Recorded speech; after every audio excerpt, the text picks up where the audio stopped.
listening to Still Cool Podcast. My name's Cam. We're going to be talking about the Hell in a Cell from 2021 for WWE, one of the last pay-per-views taking place as part of the, how would they call it? The Thunderdome. Yeah. What it's called. Basically, the big arena with a bunch of TVs. So, like the previous pay-per-views, we're talking with Tyler. One of the things we're not going to cover is the Natalya versus Mandy Rose match because it's part of the pre-show, and being honest, I didn't watch Hell in a Cell until after it aired.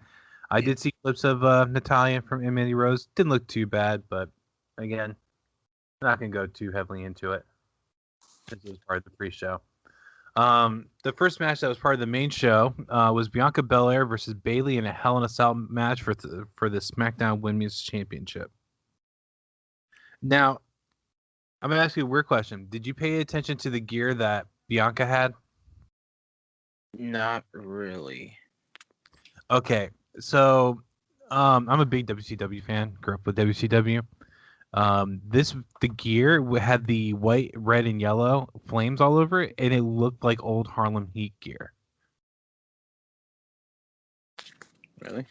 Yeah. Let me look back. Hold on a second. Let me look. Oh, I can see it now. Yeah. I don't know if that was intentional or not. It could be also paying homage to Eddie Guerrero. Yeah. But it made me really think of Stevie Ray. Stevie Ray's old wrestling gear. So, yeah, that was one of the main things I picked up on from her gear. But overall, it was a pretty good match. Decent back and forth. And you know, they did a little bit of the things with the hair. They did some stuff with weapons and things like that. Ultimately, Bianca retained over Bayley. So, what did you think? I thought the last spot where she did the KOD. Yeah, KOD on the freaking it was a ladder, right? It was a ladder. Yeah, that sounded like it hurt. Yeah. Like, you know, Bayley felt that the next day. Yeah. Well, I mean, a lot of the stuff they did was kind of over the top like that. And go ahead. The when they went through, who went through the kendo sticks? That was I think that was Bianca, if I remember right. I'm like, wow, I've never seen someone like fall through kendo sticks in a wrestling match like it was a table. Yeah. That was pretty cool.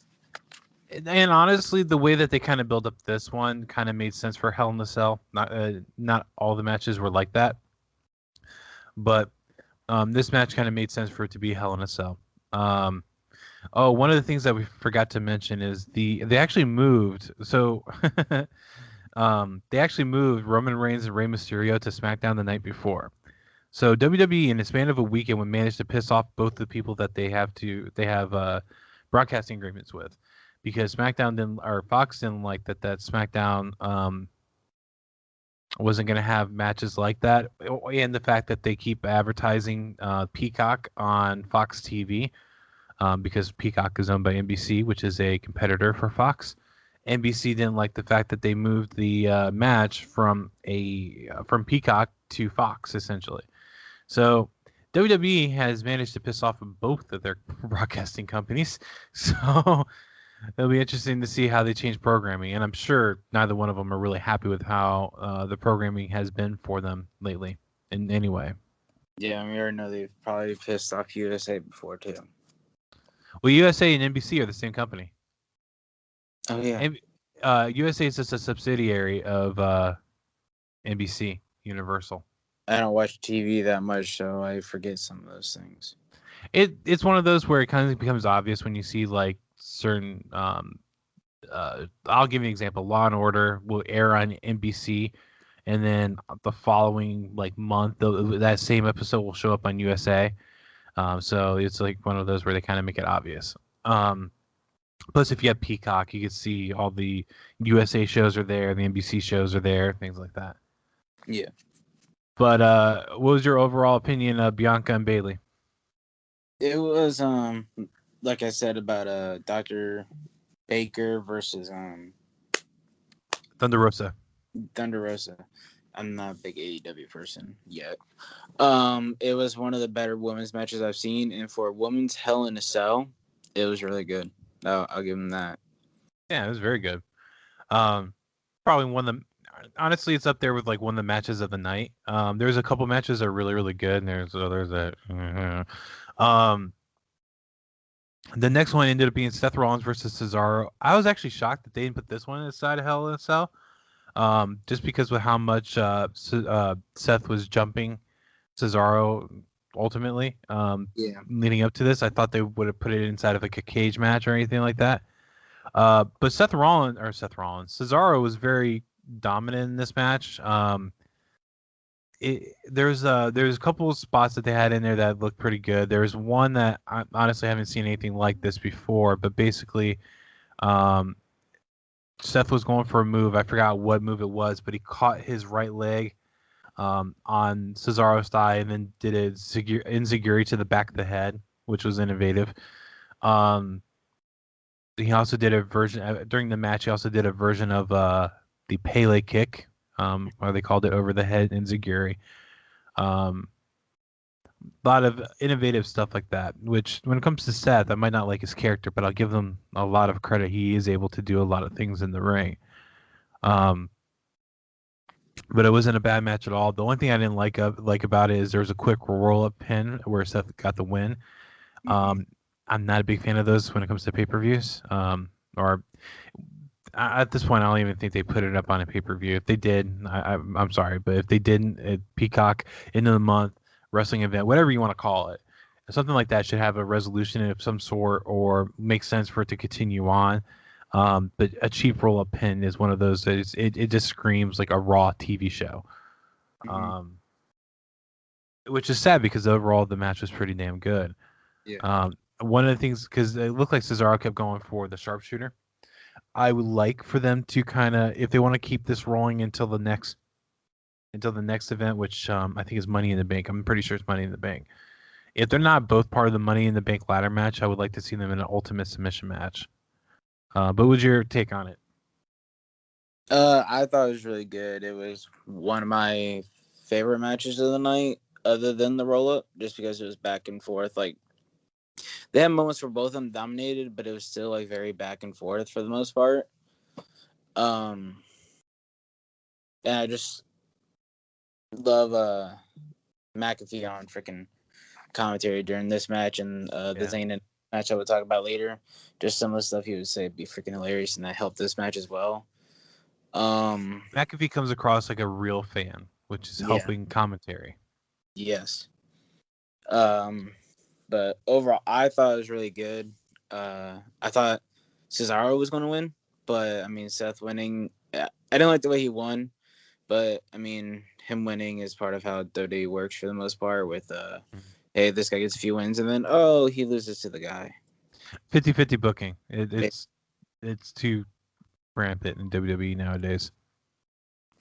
Yeah, but other than the roll up, I thought it was really good. Agreed. Agreed. Now, I'm going to say I feel this is the worst match of the night. Alexa Bliss versus Shayna Baszler. And the reason I think it's the worst match of the night is I kind of enjoy Alexa's character. Mm-hmm. Um, what they with her being kind of strange, I do appreciate that, but way too much supernatural in this match.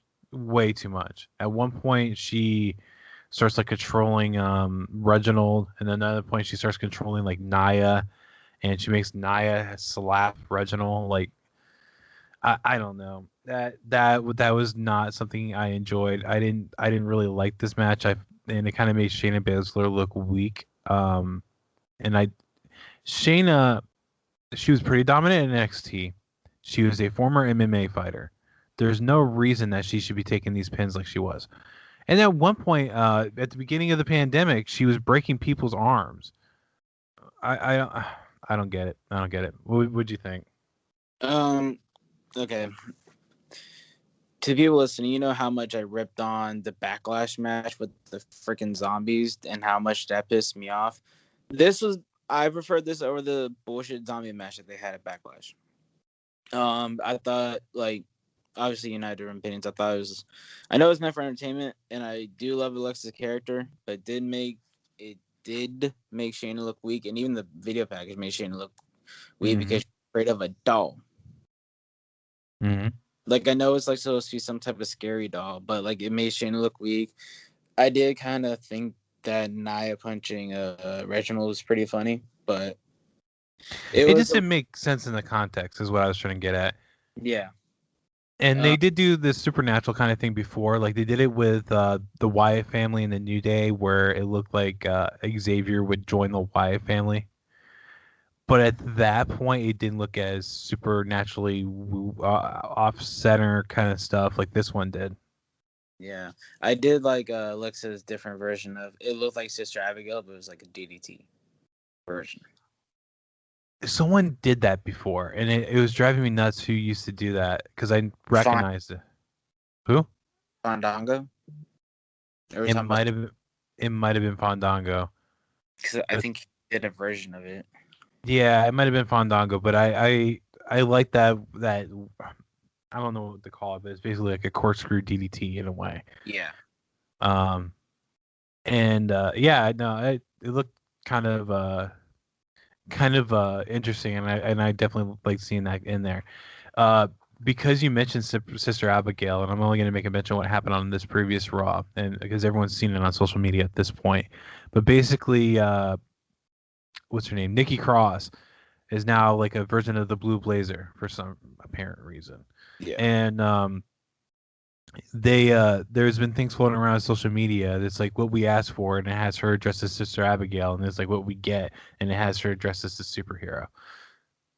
So it's just one of those things that I thought was kind of funny. If Nikki Cross wanted to do it, more power to her. I hope if that is her idea that they get behind her like they did with the Hurricane, because the Hurricane was a very over character, but WWE let Shane Helms run with it. So we'll see what they go with that. Do with that there. I did see a thing how if WWE were to make like a life version of Lily, and it was like one of those list type of things that I see on social media, and I always look at those. Nikki Cross was on one of them because of how Alexa and like her and Alexa's past, how it kind of makes sense in a way with them being former tag team champions and stuff. I actually thought it would have been better is if Nikki Cross became the Sister Abigail and took out Alexa Bliss, because it would make kind of sense with her past and how Alexa turned on her and stuff like that. But you know, it is what it is. I don't know when Bray Wyatt's gonna be back, but the next one, two of my favorite guys in WWE, Sami Zayn against Kevin Owens. And they kind of and Owens definitely sold the fact that he got hit with the Nigerian spike, which Umaga used to do a version of it, Samoan spike, but and it had difficulties breathing. But the match overall was pretty damn good. Yeah, it what was. You expect from Kevin Owens and Zayn. Yeah, I enjoyed this. I always enjoy Zayn versus Owens. I never seen Steen versus Generico, but Owens versus Zayn has for the most part always impressed me. I did enjoy it. I don't think I've seen their WrestleMania match yet. I'll probably look at that. But I did enjoy it. I kind of preferred their Battleground 2016 match, but this one was still really good. And it was actually probably my favorite match of the night, just because like what you'd always get from Xano is the storytelling and then just the pure like match quality overall. I will tell you from WrestleMania,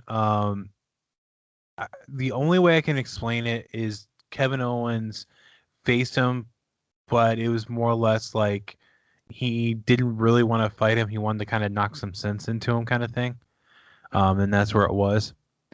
This one was more like he was fed up with Sami Zayn. And he did go out on social media to say that he's going to be gone for a little bit, and there's a likeliness that he's just been hurt.